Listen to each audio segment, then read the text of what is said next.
Assalamualaikum, welcome to another informative video. My today's topic is subjects or themes of literature. और ये वाला जो topic है ये लिया गया है an introduction to study of literature by W.H. Hudson कि W.H. हुडसन के अकॉर्डिंग सब्जेक्ट्स और थीम्स ऑफ लिटरेचर कौन कौन से हैं। BS इंग्लिश फर्स्ट सेमेस्टर के स्टूडेंट्स के लिए बड़ा इंपॉर्टेंट टॉपिक है। इससे पहले 2 टॉपिक्स ठीक है इसी बुक के W.H. हुडसन की बुक के मैं डिस्कस कर चुकी हूँ इसी चैनल पर। अगर आप चाहें तो उनको भी आप देख सकते हैं। और अगर आपको वीडियो अच्छी लगे तो फिर चैनल को आपने सब्सक्राइब करना है ताकि मज़ीद इस तरह की वीडियोस आप तक पहुंच सके। तो हम स्टार्ट करते हैं। Hudson an introduction to study of literature is an interesting guide for the beginners of literature.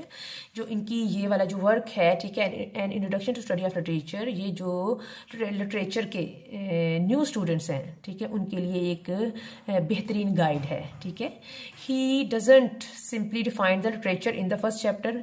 ना सिर्फ उन्होंने फर्स्ट चैप्टर में लिटरेचर को अच्छी तरह डिफाइन किया बल्कि also classifies literature theme wise and content wise, बल्कि उन्होंने लिटरेचर को थीम वाइज और कंटेंट वाइज उसको उन्होंने क्लासीफाई भी किया है W.H. हुडसन ने ठीक है। He says that literature comes out of life। वो कहते हैं कि जो लिटरेचर है वो जिंदगी से परवान चढ़ता है। Hence life is the primary theme of literature। तो इसलिए हम कह सकते हैं कि जो जिंदगी है वो प्राइमरी थीम है लिटरेचर का। But later he confirms 5 themes of literature ठीक है। लेकिन बाद में उन्होंने कहा कि ये जो मैं अभी आपके सामने बयान करूंगी ये वाले 5 themes हैं जो लिटरेचर को रिप्रेजेंट करते हैं ठीक है। लिटरेचर की 5 themes हैं। The personal experience of individual, the personal experience of individual as individual ठीक है। जो राइटर है वो भी तो एक इंडिविजुअल है ठीक है। तो जब वो दूसरे इंडिविजुअल्स की लाइफ को स्टडी करता है और अपने एक्सपीरियंस को लिटरेचर की फॉर्म में शेयर करता है तो ये इसका एक थीम बन जाता है ठीक है। This theme suggest that literature deals with the personal thoughts, ideas, experiences and achievements of writer's life as well.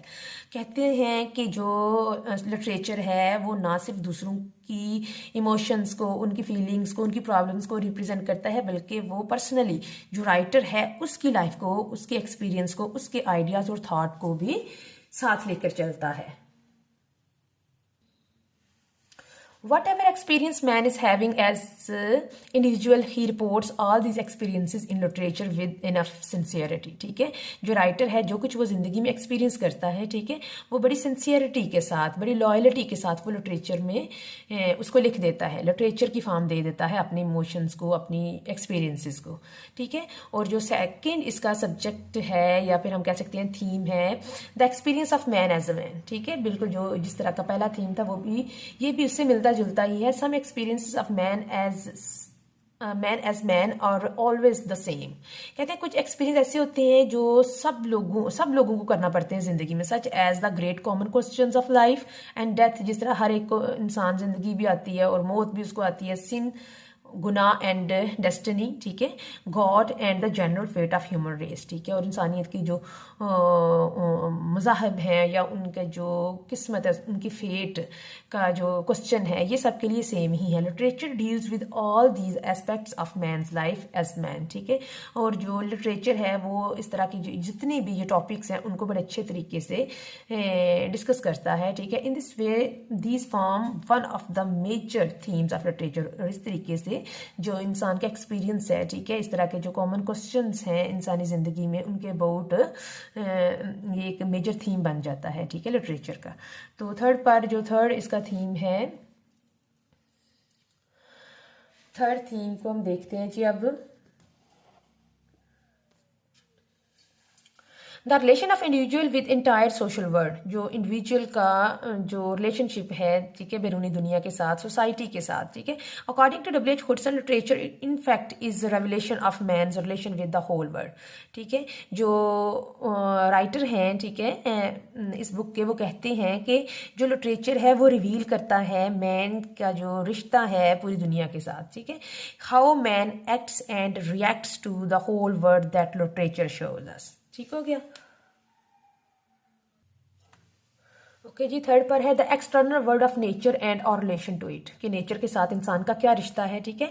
Man lives in the lap of nature, जो इंसान है वो नेचर की गोद में ही परवान चढ़ता है। Nature has a great importance in life of man, जो नेचर है वो इंसानी ज़िंदगी में बहुत ज़्यादा अहमियत रखती है। Man can not live without nature, nature is a good friend of man. ठीक हो गया। In literature we find expression of writer's love of nature and the relation of human with it. ठीक है, जो लिटरेचर है उसमें हमें जो राइटर्स हैं उनकी जो मोहब्बत है नेचर के साथ, उनका जो रिश्ता है, ठीक है, नेचर का रिश्ता इंसान के साथ क्या है वो बड़े अच्छे तरीके से जो राइटर्स हैं उनको लिटरेचर इस रिश्ते को, ठीक है, इस मोहब्बत को लिटरेचर में वो रिप्रेजेंट करते हैं। ठीक है, नेचुरलिज्म अगर हम पढ़ें, ठीक है, लिटरेचर के स्टूडेंट्स हैं उनके लिए बड़ा इंपॉर्टेंट टॉपिक है। इस पर मैं एक वीडियो अपलोड कर चुकी हूँ। ठीक है, तो उसमें हमें देखने को मिलता है कि लिटरेचर ने नेचर को कितने अच्छे तरीके से रिप्रेजेंट किया है राइटर्स ने, ठीक है, जो नेचुरलिस्ट थे उन्होंने। ठीक है, अब जो लास्ट है, जो इसका सब्जेक्ट है, थीम है लिटरेचर का, अकॉर्डिंग टू W.H. हुडसन, वो ये है man's effort to create and express under various form of literature and art. जो मैन है वो अपने आप को एक्सप्रेस करना चाहता है दूसरों के सामने, ठीक है, into different kinds of pieces of literature and art.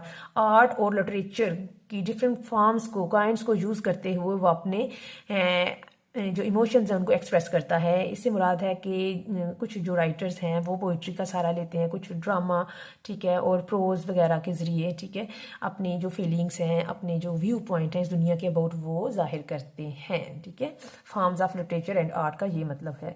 Man by nature is unable to keep his feeling, emotions, ideas and experience to himself. ठीक है, he always wants to share his feeling and emotions to other. हमेशा वो चाहते हैं कि वो अपनी feelings और इमोशन को दूसरों के साथ शेयर करें।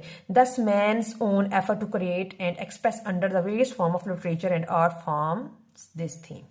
ठीक है, जो इंसान की जो अपनी एक ख्वाहिश है, ठीक है, कि वो अपनी जो फीलिंग्स हैं उसको एक फॉर्म दे। ठीक है, तो यही उसकी ख्वाहिश, जो उसकी फीलिंग्स, जो एक्सपीरियंस है लाइफ के अबाउट, उसको लिटरेचर और आर्ट का फॉर्म देते हैं। जैसे हम देखते हैं कि पेंटर की जब हम पेंटिंग देखते हैं तो वो उसकी सोच की अक्कासी कर रही होती है। इस तरह लिटरेचर को जब हम पढ़ते हैं, किसी राइटर के लिटरेचर को, ठीक है, तो वो उसी पर्टिकुलर जो राइटर है, ठीक है, तो हम देखते हैं कि उसकी क्या सोच है, वो माशरे के बारे में कौन कौन से उसके व्यू पॉइंट्स ऐसे हैं, ठीक है, जो बाकियों से डिफरेंट है। ठीक है, और कौन कौन सी उसने हकायक हैं दुनिया के जो लिटरेचर के ज़रिए उसने सामने लाए हैं। ठीक है, आई होप आपको ये समझ आई होगी, और अगर आपको वीडियो अच्छी लगे तो प्लीज़ लाइक करें, शेयर करें और कमेंट करके बताएं। ठीक है, और चैनल को ज़रूर सब्सक्राइब करें। Thank you so much.